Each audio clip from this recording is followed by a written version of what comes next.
Deceive Inc. You know, this game is really something, man. I mean, you can transform into a chair and then move around as a chair. What else could you ask for in a game? Developed by Tripwire Interactive. You know Tripwire, those guys who made that one game everybody liked and that one mediocre VR shooter.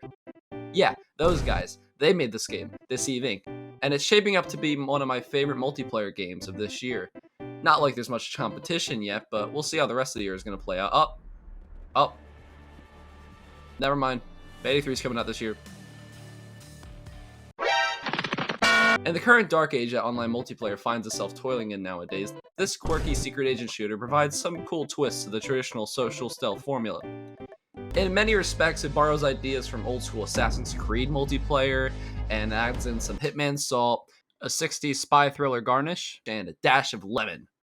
To stand out from these inspirations, however, Deceive Inc. adds its own unique ingredients to diversify its flavor. Wait, why did this turn into a cooking video? Here's how the game generally plays out.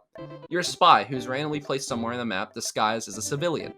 For the first of 3 phases, your job is to case the place and find 3 switches that unlock a vault that's specific to each map.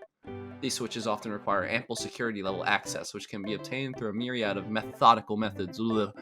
Keycards can be found around the map and in color-coded rooms, which designate what level of security clearance is required to remain undetected in an area. This clearance is granted to you based on who you disguise as. For instance, people with green uniforms are considered staff and can enter these green rooms without being kicked out. The blue uniforms belong to the security guards, and disguising as them allows you to enter blue rooms this way. And as you may expect, wearing a purple technician disguise allows you to peacefully enter purple rooms, which usually contain the titular vault terminal. There's also one VIP found around the map that can be disguised as in order to enter the vault's core undetected.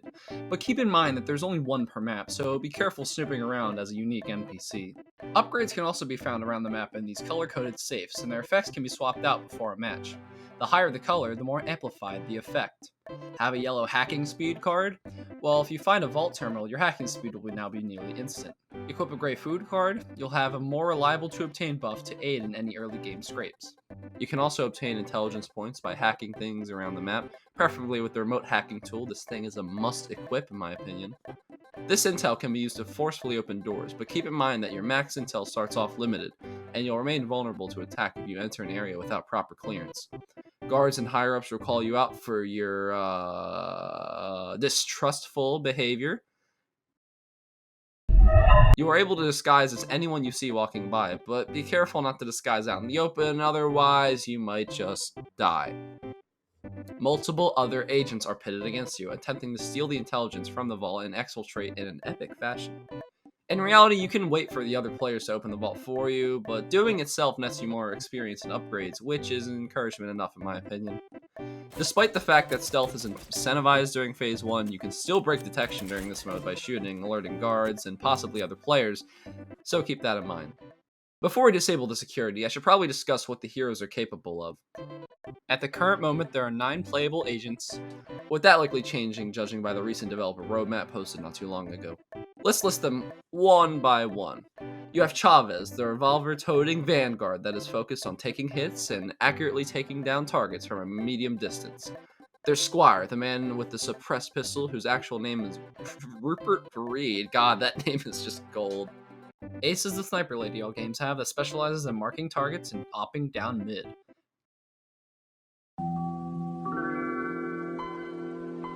Cavalier is this game's John Woo stand-in, able to mercilessly tear any agent to shreds with their akimbo pistols, and can deduce an agent through the tried-and-true tactic of writing on a clipboard. Madame Zhu provides a crossbow and cover-breaking kit to this arsenal. Larson, a favorite of mine, smuggles in a throwable pocket pistol and a chargeable melee that steals intel from enemy players.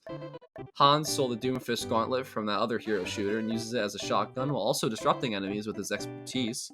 Yumi stole Bart Simpson's slingshot and chooses to sling EMPs into people's faces with it. And finally, Red utilizes an assault rifle and the element of seduction in order to eliminate the competition.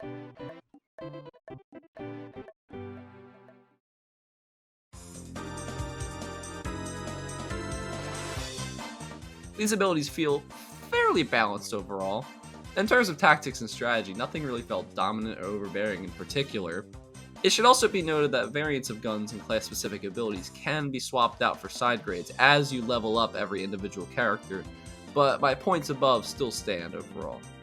After the security is shut down, the second phase begins, which involves stealing the briefcase from the Protect the briefcase! We need to protect the briefcase. Yo, a little help here? I got it. Stand back, son. Any second now. See? Red! No, wait. That's blood. So, we still got problem. Big problem. All right. Who's ready to go find this spy? Right behind you.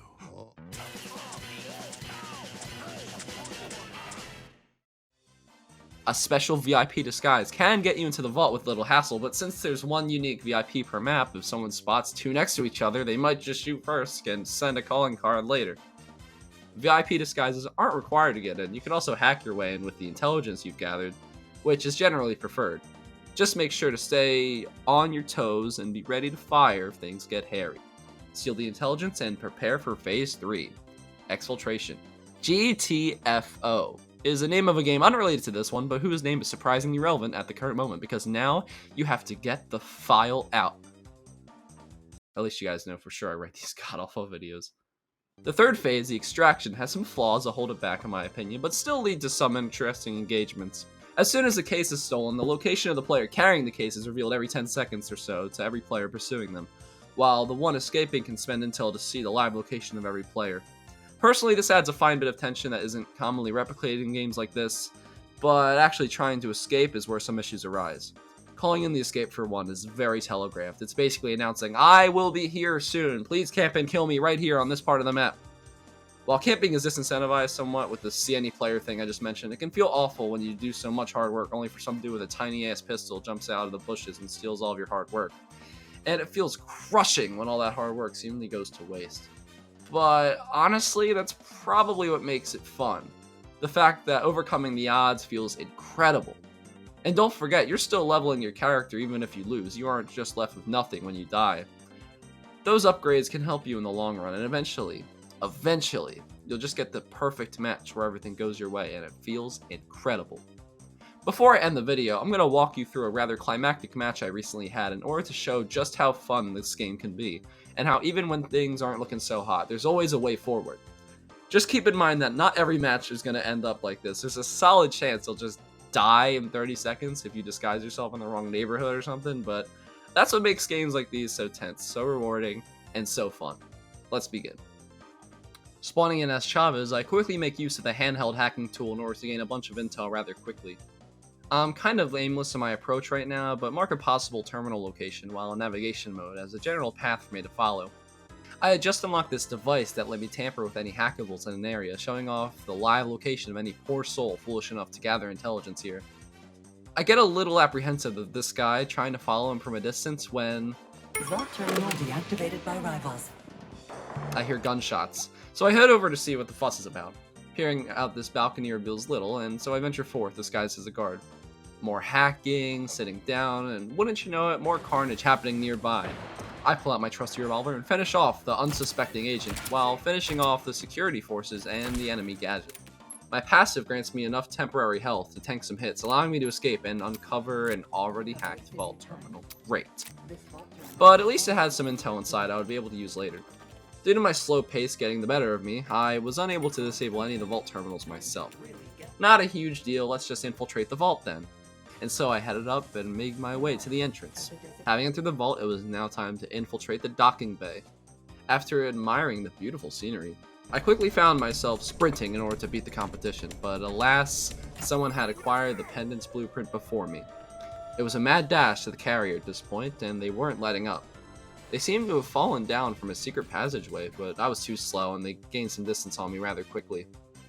I wasn't sure who to trust here. I grabbed one last snack and headed towards the pig.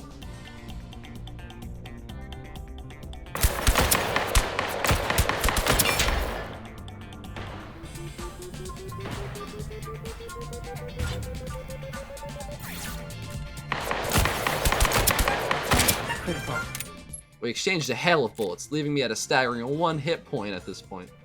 I was nervous, sure, but I knew the odds were in my favor. I quickly obtained all of their upgrades alongside the package. With no intel to spare, I made a mad dash towards the escape point. I could have been killed at any moment. A few stray shots would have done it. I made it to Extraction C, and it hit with anticipation. And as I saw the last remaining agent attempting to engage, they were too late. I had made the greatest escape of them all. Not my problem anymore.